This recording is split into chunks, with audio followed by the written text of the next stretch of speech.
विभा को हमेशा से ही बचत करने की आदत थी। बिजली हो या फिर घर का राशन हो या फिर कोई और चीज ही क्यों ना हो, वो हमेशा ही कोई ना कोई जुगाड़बाजी लगाकर बचत कर ही लिया करती।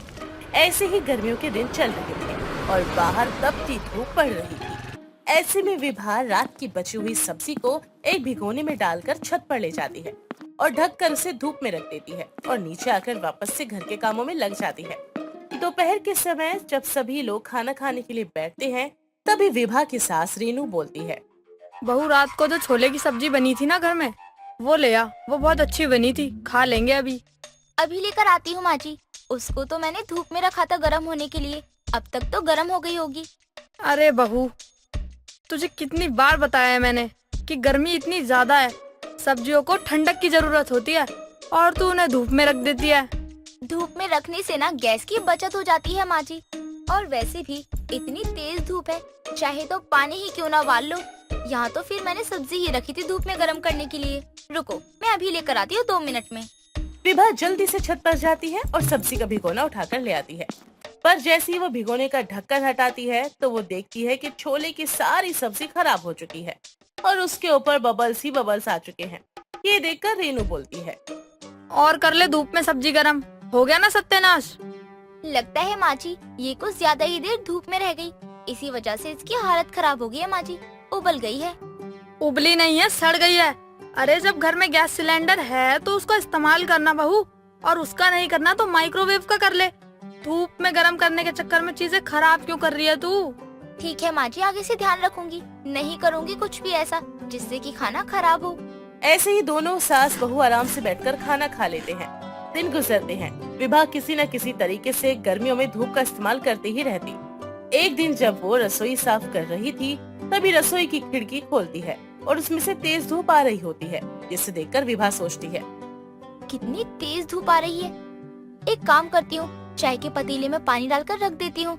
जब तक मैं काम करूँगी तब तक धूप में चाय बनती रहेगी और गैस की भी बचत हो जाएगी। ऐसे ही विभा अपने कहे अनुसार चाय के बर्तन में पानी और चाय का सारा सामान डालकर खिड़की के पास रख देती है और घर का काम करने में मगन हो जाती है।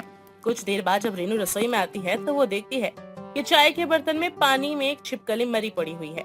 ये देखकर रीनू जोर से चिल्लाती है और अपनी सास के चिल्लाने की आवाज सुनकर विभा रसोई में जाती है और बोलती है, अरे अरे माँ जी, क्या हो गया?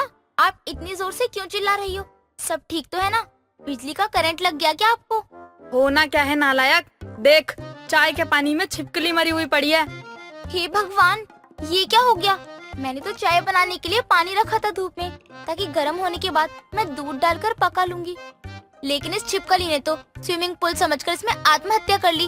अब चीनी पत्ती सब बर्बाद कर दी। अरे नालायक, धूप में पानी गर्म करने के चक्कर में आज तू हमें जहर पिला देती। तुझे कितनी बार कहा है कि खाना गर्म करने के लिए धूप का इस्तेमाल मत किया कर। माँ जी, मैं तो अच्छा करने के लिए ही करती हूँ, पता नहीं क्यों बार बार गलती हो जाती है मुझसे। तेरी ये गलती ना किसी दिन पूरे परिवार को ले डूबेगी। खुद तो तू मरेगी, साथ में हम सबको लेकर मरेगी। सॉरी माँ जी, सॉरी, अब से ऐसी गलती नहीं करूँगी।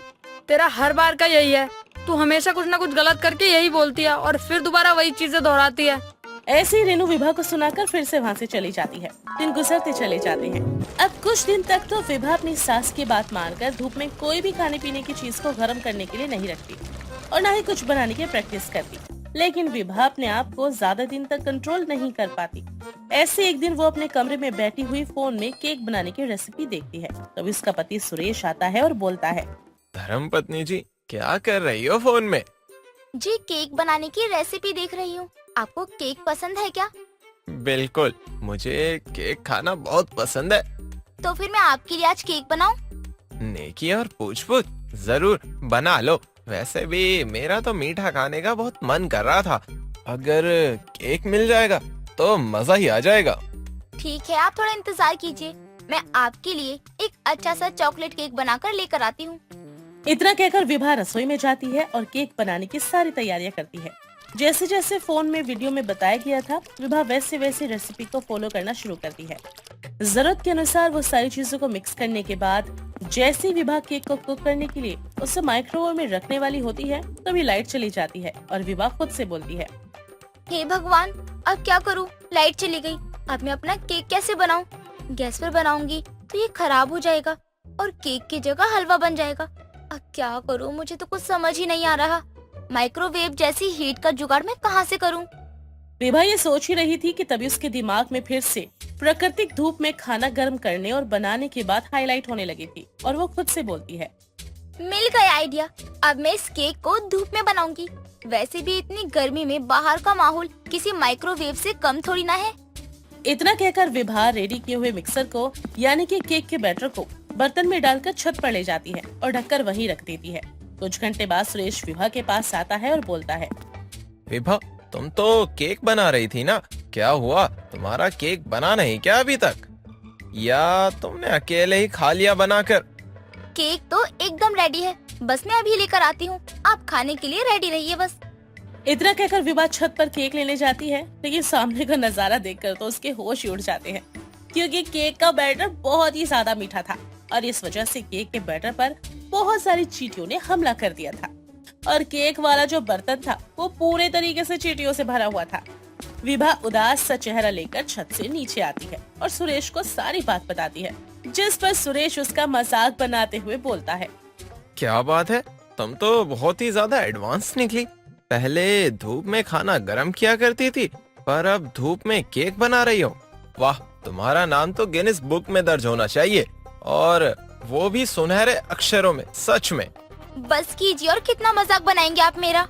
तुम्हें पता भी है कि धूप में खाना गर्म करने के लिए या फिर धूप में खाना बनाने के लिए कुछ खास तरीके के बर्तनों का इस्तेमाल करना होता है, तब जाकर हम धूप का सही तरीके से खाना बनाने के लिए इस्तेमाल कर सकते हैं। सच में ऐसा होता है क्या? हाँ, पहले के समय में भी जब बिजली का विस्तार इतना ज्यादा नहीं हुआ था, उस वक्त लोग सौर ऊर्जा का उपयोग करते थे। फिर चाहे पानी गर्म करना हो या फिर खाना पकाना हो, हर चीज के लिए धूप का ही इस्तेमाल किया जाता था। तो फिर आप मुझे भी सही तरीका बताइए ना, जिससे मैं भी धूप के सारे काम एकदम परफेक्ट कर सकूं। ऐसे ही सुरेश विभा को धूप का इस्तेमाल करके खाना बनाने के बहुत सारे जानकारियाँ देता है। सही तरीका मालूम पड़ने पर अब विभा धूप में पानी गर्म करने के लिए सबसे पहले एक बाल्टी पर काला रंग कर देती है, साथ ही उसे ढकने के लिए उस पर एक ढक्कन भी लगा देती है, जिस पर भी काले रंग का वो पेंट करती है। इसके अलावा जिन बर्तनों में विभा को खाना गर्म करना या फिर पकाना था, उन पर भी वो काले रंग का पेंट कर देती है। ऐसे ही दोपहर को जब सुरेश और रेनू खाना खाने के लिए टेबल पर बैठे होते हैं, तभी रेनू बोलती है, बहू क्या बात है, बड़े दिनों से तूने धूप में कुछ गर्म नहीं किया और ना ही किसी सब्जी का नुकसान किया है। अब तेरी और धूप की दोस्ती टूट गई है क्या? माँ जी, ये टेबल पर जितना खाना रखा है ना, मैंने ये सारा खाना धूप में ही बनाया है, सिवाय रोटी के। रोटी मैंने गैस पर बनाई है। क्या बोल रही है? ये सारा खाना तूने धूप में बनाया है? जी माँ जी, ये सारा खाना मैंने धूप में बनाया है, सोलर ऊर्जा का इस्तेमाल करके। यहाँ तक कि अभी खाने के लिए ना, मैं इस खाने को धूप से ही लेकर आई हूँ। कहीं मैं कोई सपना तो नहीं देख रही ना? अरे तू तो हमेशा सारा खाना खराब कर देती थी, फिर इतना परफेक्ट खाना कैसे बना लिया तूने, वो भी एकदम गर्मा गर्म? क्योंकि पहले विभा को सही तकनीक के बारे में पता नहीं था, इस वजह से वो इतनी गलती किया करती थी, लेकिन अब उसे पता चल गया है। हाँ माँ जी, इन्होंने मुझे सब कुछ अच्छे से समझाया और बताया, इसलिए अब मैं हर एक चीज को बिल्कुल परफेक्ट कर रही हूँ। सोलर ऊर्जा का इस्तेमाल करना कोई बुरी बात थोड़ी ना है, बल्कि इसका इस्तेमाल करने से तो हमारा ही फायदा होता है। माँ जी, आप खुद ही सोचिए, सिलेंडर कितना महंगा होता है और बार बार खाना ठंडा होता है तो हम उसे बार बार गर्म भी करते हैं, कभी कुछ करते हैं तो कभी कुछ करते हैं, और सिलेंडर महीना भर भी नहीं चल पाता और गैस खत्म हो जाती है। तो ऐसे में सोलर ऊर्जा का इस्तेमाल करना बहुत सही है। बल्कि मैं तो सोच रहा था कि घर पर बिजली के लिए भी सोलर प्लांट सिस्टम लगवा लो, एक बार का खर्चा है, फिर उम्र भर की मौज है। ऐसे ही विभा और सुरेश मिलकर रेनू को सोलर ऊर्जा के बारे में बताते हैं। कुछ दिन बाद सुरेश घर पर बिजली संचालन के लिए सोलर सिस्टम लगा देता है। साथ ही विभा भी अपने आसपास वालों को धूप में खाना गर्म करने और बनाने के बारे में बताती है। विभा की बताई हुई जानकारी से बहुत लोगों को फायदा होता है। ऐसे ही एक दिन पड़ोस में रहने वाली शांति रेनू के घर आती है और विभा की तारीफ करते हुए बोलती है, अरे रेनू, तेरी बहू तो कमाल की है। जब से उसने सोलर ऊर्जा का इस्तेमाल करने के बारे में हमें बताया है ना, सच में हमारे घर के सिलेंडरों की तो बहुत बचत होने लगी है। पहले तो महीने 2 महीने में सिलेंडर लग ही जाता था, लेकिन अब तो 3 महीने चल जाता है। जी बस ऐसे ही, पहले तो मुझे भी कुछ नहीं पता था, लेकिन अब तो मैं भी बहू के साथ मिलकर सोलर ऊर्जा का इस्तेमाल करती हूँ। देखा माँ जी आपने, धूप में खाना गर्म करने की तकनीक से कितना ज्यादा फायदा हो रहा है सबको। और वैसे भी जब तक धूप है तो हम धूप के सहारे अपने पैसों की बचत ही कर सकते हैं, और जब धूप ना हो तो सिलेंडर का इस्तेमाल कर सकते हैं। सच में बहू हो तो तेरी जैसी, अपने ससुराल का तो भला किया ही किया, साथ में पूरे मोहल्ले का भी भला किया है। आपका शुक्रिया आंटी जी। मैं तो बस आपको इतना ही कहूँगी कि जितना ज्यादा हो सके इस जानकारी को और लोगों तक पहुँचाए। छोटा सा ही सही, पर कम से कम पानी बचाने में और बिजली बचाने में हमारा योगदान तो होगा। इस तरह ढेरों गलतियां करने के बाद भी आखिरकार विभा अपने आप को सही साबित करती है और धूप में खाना गर्म करने वाली तकनीक से हर जगह फेमस हो जाती है। सुनैना रसोई में सबके लिए खाना बना रही होती है, और खाना बनाने के बाद सुनैना सबके लिए खाना लगा देती है। टेबल पर दाल चावल रोटी सब्जी सब था। ये देखकर सुनैना की माँ उर्मिला को तो काफी अच्छा लगता है, लेकिन सुनैना की बड़ी बहन मधु को बिल्कुल भी अच्छा नहीं लगता, और वह कहती है, अरे ये क्या सुनैना, आज फिर दाल चावल बना दिया। तुम्हें पता है ना मुझे ये सब नहीं पसंद है। कभी मैगी समोसा ऐसा कुछ भी बनाया करो। ये क्या हर वक्त बस यही बना देती हो तुम? एक तो तू कभी खुद कुछ बनाती नहीं है, बड़ी बहन तू है, लेकिन फिर भी तेरी छोटी बहन ही सब कुछ बनाती है। अरे जब वो बेचारी ये सब कर रही है तो तू चुपचाप खा क्यों नहीं लेती? कमी निकालना जरूरी है क्या? मैं कमी कहाँ निकाल रही हूँ, मैं तो बस बोल रही हूँ कि मुझे ये सब नहीं पसंद है, तो मैं ये सब नहीं खाने वाली हूँ। लेकिन हमेशा ये सब बनाना जरूरी है क्या? कल भी मैंने दाल चावल ही खाए थे, और फिर आज भी ये। दीदी, अब हर रोज मैं बाहर का कुछ नहीं बना सकती ना, और आपने दिन में समोसे खाए थे तो रात में दाल चावल ही खा लो ना। हर जगह आपको दाल चावल ही खाने को मिलेगा। देखो मैं तो नहीं खाऊंगी दाल चावल, मैंने पहले ही कहा था कि ये सब नहीं खाऊंगी मैं, लेकिन फिर भी बना दिया है। मैं नहीं खा रही ये दाल चावल, मैं जा रही हूँ अपने लिए कुछ बाहर से ऑर्डर करने। सुनैना तू खा, इसे तो पता नहीं सड़ी हुई चीजें क्यों पसंद आती हैं। खाने दे, जो खाना है खाए, तू ये खा। थोड़ी भी अकल नहीं है इस लड़की में। छोटी बहन सब बना रही है, लेकिन खाने की कदर नहीं है इसे। माँ, खाने की बहुत कदर है, तभी तो मैं पहले ही बता देती हूँ कि मुझे क्या खाना है। लेकिन अब जो मुझे खाना होता है ना, वो बनता तो है नहीं, तो इसमें क्या ही मेरी गलती है। कभी अपनी लाडली बेटी को कुछ बोल भी दिया करो। आज तक कभी ऐसा नहीं हुआ कि वो खुद अपनी मर्जी से बना दे जो मुझे अच्छा लगता है। तू यहाँ हमें शांति से खाने दे। तू तो मंगवा रही है ना अपने लिए बासी गंदा खाना, तो वही खा, लेकिन यहाँ से थोड़ा दूर होकर, क्योंकि हम तो यही खा रहे हैं और हमें थोड़ा शांति चाहिए। मधु वहाँ से अपने कमरे में चली जाती है, और कमरे में जाने के बाद मधु बाहर से खाना ऑर्डर करती है। और काफ़ी देर में जब ऑर्डर किया हुआ खाना आता है, तब भी मधु कुछ खाती है। और मधु को शुरू से ही घर का खाना अच्छा नहीं लगता था, इसलिए वो ऐसे ही अक्सर करती थी। इन सब बातों से उर्मिला भी कई बार बहुत ज़्यादा परेशान हो जाती है, लेकिन अब भला अपनी ही बेटी को क्या कहे। उर्मिला भी इसलिए चुप हो जाती है। कुछ दिनों बाद मधु के लिए एक बहुत ही अच्छा रिश्ता आता है, जिसके बारे में जब उर्मिला को पता चलता है तो वो बहुत ही ज़्यादा खुश होती है, और वह मधु और सुनैना को बताते हुए कहती है, आज तो भगवान की इतनी अच्छी कृपा हुई है हमारे ऊपर। मधु के लिए एक बहुत ही बड़े और अच्छे परिवार का रिश्ता आया है। उनका कहना है कि उन्हें मधु बहुत अच्छी लगी है, इसलिए उन्होंने ये सामने से रिश्ता भेजा है हमारी मधु के लिए। अगर हम हाँ कर दे तो जल्दी बात आगे बढ़ेगी। माँ, आपने क्या खबर सुनाई है? सच में बहुत मजा आ गया। ये खबर सुनकर तो बात आगे बढ़ाते हैं ना। अरे अरे, ये क्या हो रहा है? मेरी शादी की बातें हो रही हैं और कोई मुझसे कुछ पूछ भी नहीं रहा है। पूछना क्या है मधु, ऐसे रिश्ते बार बार थोड़े आते हैं। उनके परिवार के बारे में काफी सुना भी है। लेकिन माँ, मुझे इतनी जल्दी शादी नहीं करनी है, और मैं उस लड़के से मिली भी नहीं हूँ कभी। मिली नहीं है तो मिल लेना। तू मिलेगी लड़के से तो तू भी कहेगी कि माँ बात आगे बढ़ाओ, क्योंकि तूने देखा है लड़के को। वो है ना नुक्कड़ पर जिनका बहुत बड़ा सा घर है, काफी अमीर है, उन्हीं का बेटा है अर्जुन। उन्हें तू बहुत पसंद आई है। वैसे अर्जुन को कई बार देखा तो है मैंने, इतना भी बुरा नहीं है, शादी तो कर ही सकती हूँ। लेकिन एक बार माँ आप बात कर लो कि शादी से पहले मिलने की। चल ठीक है, अगर तू इतना बोल रही है तो मैं उनसे बात करती हूँ इस बारे में कि वो तुम दोनों को एक बार मिलने दे, ताकि तुम एक दूसरे को जान सको, क्योंकि शादी भी तो तुम दोनों को ही करनी है। उर्मिला लड़के वालों से बात करती है और वो भी मान जाती है। दोनों परिवार की रजामंदी से कुछ ही दिनों में अर्जुन और मधु की शादी भी हो जाती है। शादी का पहला दिन था और मधु सबके साथ खाना खाने बैठती है तो मधु देखती है कि वहाँ बस सलाद था। ये देखकर मधु अपनी सास नीलम और पति से कहती है, ये क्या माँ जी, यहाँ तो बस सलाद ही है, बाकी का खाना रसोई में है क्या? मैं लेकर आती हूँ, 1 मिनट। बहू, यही सलाद हम भी खाते हैं। हमें अपनी सेहत की बहुत चिंता रहती है, इसलिए हम सलाद ही खाते हैं ज्यादातर। अब तुम भी इस घर का हिस्सा हो तो अब तुम्हें भी यही खाना पड़ेगा। माँ जी, लेकिन मुझे ये सब खाने की आदत नहीं है।